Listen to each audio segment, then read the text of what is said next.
भारत और चीन की स्थितियां और सुरक्षाओं को लेकर उदयपुर में सम्मेलन है जो आयोजित हो रहा है, जिसमें विशेषज्ञ हैं जो भाग ले रहे हैं। सर, किस तरह का सम्मेलन है जो उदयपुर में हो रहा है और क्या इस सम्मेलन के माध्यम से चर्चा हो रही है? ये हमारा थिंक टैंक है ओसानास फाउंडेशन, उसके तत्वावधान के अंदर ये कॉन्फ्रेंस हम कर रहे हैं और इसका जो मुख्य थीम है वो है चाइना के भारत के साथ जो रिश्ते हैं वो, और चीन और अमेरिका के बीच में जो गतिरोध है, जो शीत युद्ध है, टेक्नोलॉजी वॉर, कोल्ड वॉर, उसके ऊपर बातचीत होगी। फिर चीन और पाकिस्तान के बीच बढ़ते गठजोड़ और उसका भारत विरोधी स्वरूप क्या है उस पर भी विचार विमर्श हो रहा है, और चीन का जो मध्य पूर्व में जो प्रभाव बढ़ रहा है और उसके जो परिणाम भारत के लिए सुरक्षा चुनौतियों के रूप में या फिर जो है विदेश नीति की चुनौतियों के रूप में होंगे, उस पर भी चर्चा होगी। और इसके लिए हमारे यहाँ पर दिल्ली से कई बड़े इंटरनेशनल एक्सपर्ट्स आए हुए हैं। हमारे साथ हैं जयदेव रानाडे साहब, जो कि चाइना के ख्यातनाम एक्सपर्ट हैं देश के अंदर अभी, और centre for China analysis and strategy के डायरेक्टर भी हैं, और वो इनके ऊपर अलग अलग पत्र पत्रिकाओं में लिखते रहते हैं। फिर हमारे साथ तेजेंद्र खन्ना साहब भी आए हुए हैं, जो दिल्ली के लेफ्टिनेंट गवर्नर रह चुके हैं 2 बार, भारत के कॉमर्स सेक्रेटरी थे, और भारत का जो ताइवान के साथ जो व्यापारिक संबंध है उन्होंने उनकी ही नेतृत्व में स्थापित हुआ था सन 1991 के अंदर। और उसके अलावा हमारे साथ हैं डॉक्टर श्रीकांत कुंडापल्ली, जो जेएनयू के अंदर हैं, और जेएनयू के अंदर बेसिकली वो भी चाइना के ऊपर एक्सपर्ट हैं। फिर हमारे साथ अविनाश जी भी हैं, जो कि centre for China analysis and strategy से हैं। वो भी चीन की जो अलग अलग इंटरनल स्ट्रक्चर है और वहाँ की जो सैन्य महारत है उन सब के ऊपर अपनी एक्सपर्टीज़ रखते हैं। तन्मय चक्रवर्ती भी यहाँ पर आए हुए हैं, जो कि टाटाज़ की तरफ से जो बिज़नेस वगैरह, जो इकोनॉमिक पॉलिसी है, पर्टिकुलरली ग्लोबली चाइना का जो एक्सपेंशन है उसके ऊपर अपनी बातचीत रखते हैं। ये सर, जो चर्चा होगी फिर उस रिपोर्ट को किस तरह से देखा जाए? ये रिपोर्ट्स हमारी दरअसल हम लोग विदेश मंत्रालय को भी भेजते हैं, और सरकार के अंदर जो सुरक्षा प्रतिष्ठान जितने भी हैं वहाँ पर भी ये रिपोर्ट जाती हैं, और उनके ऊपर फिर वो अपने तरीके से उस पर चर्चाएं भी करते हैं, विचार मंथन भी होता है और उसका भी क्रियान्वयन भी होता है। बट हम लोग अपने प्रयास के तौर पर एक इंडिपेंडेंट थिंक टैंक होने के नाते हम लोग अपनी रिपोर्ट्स उनको भेज देते हैं। फिर वहाँ पर क्या होता है वो चीज़ें बड़े गोपनीय तरीके से होती हैं, उस विषय में फिर हम लोग ज़्यादा पूछताछ नहीं करते हैं। हमारे साथ सुने सर, अभी जो भारत और चीन के रिश्तों को लेकर बात करें तो किस तरह के रिश्ते हैं, कैसे अभी, क्योंकि चर्चा और भारत और चीन को लेकर ज़्यादा देखने को मिल रही है। अभी तो कोशिश ये है कि धीरे धीरे हमारे जो टेंशन्स हैं आपस में वो कम हो जाए, बॉर्डर का सिचुएशन थोड़ा स्टेबलाइज हो जाए, और आपस की जो बायलैटरल रिलेशनशिप है, रिश्ते हैं, वो थोड़े उनको थोड़ा बढ़ावा दिया जाए, ये प्रयत्न है। तो अभी तो इनिशियल स्टेप्स हैं, पहले स्टेप्स हैं, तो आगे जाके देख रहा है कि क्या होता है। बीच में सर कई खटास भी देखने को मिली थी दोनों के बीच। हाँ, खटास ज़रूर मिले हैं, उसीलिए मैंने कहा कि अभी ये धीरे धीरे हम आगे बढ़ रहे हैं। तो जो ट्रस्ट नहीं था, ट्रस्ट डेफिसिट जो है, उसमें थोड़ा ट्रस्ट लाने की प्रयास हो रही है।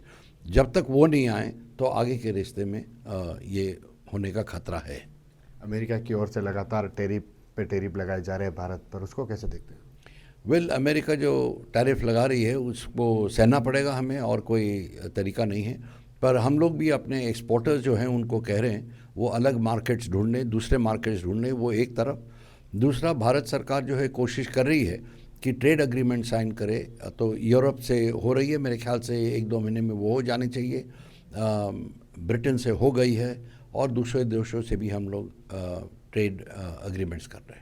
सर, चीन और अमेरिका के बीच लगातार गतिरोध देखने को मिला है, बीच में भी हुआ और अभी और देखने को मिला, उसको कैसे देखते हैं? वो तो खैर दुनिया का नंबर 1 पोजीशन के लिए लड़ाई हो रही है उन दोनों के बीच में। अब क्या होता है वो आगे जाके देखना पड़ेगा। फ़िलहाल अगर हम देखें तो मिलिट्री और इकोनॉमिक टर्म्स में अमेरिका आगे है, पर चीन तेज़ी से बढ़ रही है उनके मुकाबला करने, और उनके पास रॉ मटेरियल्स हैं और वो लीवर्स हैं जो इस्तेमाल कर रहे हैं। तो उस कारण अमेरिका जो है उनको ठीक तरह से चैलेंज नहीं कर पा रही।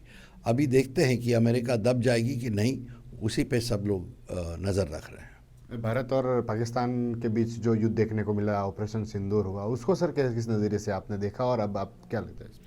वह मेरे ख्याल से इसमें 2-3 चीज़ें हुई। एक तो जिस तरीके से पाकिस्तान ने हम लोगों को मेरे ख्याल से प्रोवोक किया, और जब से ये नया आर्मी चीफ आया है मुनीर, उसने भी वो कहते हैं कि वो काफ़ी नेगेटिव है इंडिया के ऊपर।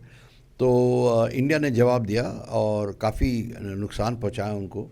पर इसमें मैं एक चीज़ कहूँगा कि नैरेटिव जो बनाई पाकिस्तान ने वो बहुत पॉपुलैरिटी गेन की, और उसमें उनको चीन का सहायता था। एक तो नैरेटिव में था, दूसरा युद्ध के टाइम, सिंदूर के टाइम उन्होंने बहुत मदद की पाकिस्तान की। तो हमें अब इस टाइम तो हम लोग उनको हार पाए ठीक तरह से, बहुत डैमेज पहुंचाया, 11 एयरफील्ड्स को डैमेज किया था। पहले पाकिस्तान ने डिनाई किया, अब तो उन्होंने टेंडर्स भी नोटिस किए, इशू किए हैं। बट अगले टाइम मेरे ख्याल से हमें कुछ और देखने मिलेगा, और चीन शायद अपना सपोर्ट ज़्यादा बढ़ाएगी। इस समय ऑपरेशन सिंदूर के समय भी चीन ने पाकिस्तान को काफ़ी सपोर्ट किया था। हाँ, बहुत सपोर्ट किया था, एरियल सपोर्ट किया था, और इलेक्ट्रॉनिक सपोर्ट भी बहुत दी थी उन्होंने। मैम आप बताएं किस तरह की चर्चा हुई है भारत के अंदर कि इस तरह की स्थितियों को लेकर? भारत के अंदर जो स्थितियां हो रही है, देखिए चीन हर जगह से भारत के अंदर घुसने की कोशिश कर रहा है। हमारी जो बॉर्डर लाइन है, चाहे वो अरुणाचल प्रदेश हो, चाहे हमारा लद्दाख हो, या तो बेसिक हमारा ये है कि हमारे बॉर्डर्स को सिक्योर करना है, हमारी कंट्री के प्रोडक्ट को हमें बढ़ाना है, हमें चीन से कम व्यापार करके, ताकि हमारी जो कंट्री के जो प्रोडक्ट है उनका मैक्सिमम यूटिलाइजेशन हो। तो हम इस तरह से देखते हैं कि चीन के साथ हमारा रिश्ता सौहार्दपूर्ण बना रहे, लेकिन साथ ही साथ हमारे देश की ग्रोथ भी हो। हम अपने ऊपर किसी चीज़ को इम्पोज नहीं करें, बल्कि चीन अपनी मर्जी से, अपने हिसाब से हमारी भारत की शर्तों पर हमसे व्यापार करे। तो ये थे विशेषज्ञ जिनसे हमने जाना, क्योंकि उदयपुर में सम्मेलन और सम्मेलन में कई सारे विशेषज्ञ चीन और भारत को लेकर जो चर्चा है वह चल रही है। 9 के लिए राजेश डांगी।